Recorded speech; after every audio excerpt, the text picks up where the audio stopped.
Здравствуйте, Катя. Здравствуйте. Как ваше настроение? Прекрасная. Как дела ваши? Шикарно. Тогда поделитесь, пожалуйста, впечатлениями о встрече с нашими студентами. Вы знаете, я совершенно в полном восторге. Я только увидеть количество прекрасных молодых людей, эти замечательные лица, к сожалению, в масках, но я думаю, это скоро все закончится. И я очень напиталась молодой энергией.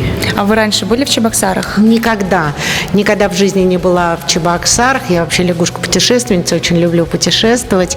И с огромным удовольствием отозвалась на приглашение приехать в Чебоксары.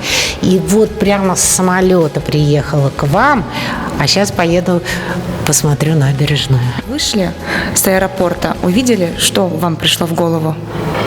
Здравствуй, Чебоксары. В Чебоксары вы приехали на международный кинофестиваль как жюри. Да. А был ли у вас опыт? Да, у меня был опыт в Петербурге, у меня был опыт в Китае. И где больше всего понравилось? В Чебоксарах, наверное. Ну, конечно, в Чебоксарах. Благодаря работе над какой ролью вы почувствовали свой профессиональный рост? Был ли такое вообще?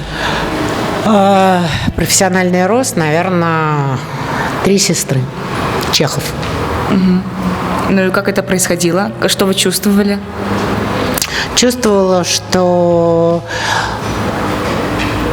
стою на сцене с Мариной Ниеловой, Валентином Гафтом, Еленой Яковлевой и Игорем Квашой и всеми талантливыми артистами современника, и не чувствую себя хуже. В чем секрет вашего профессионального успеха?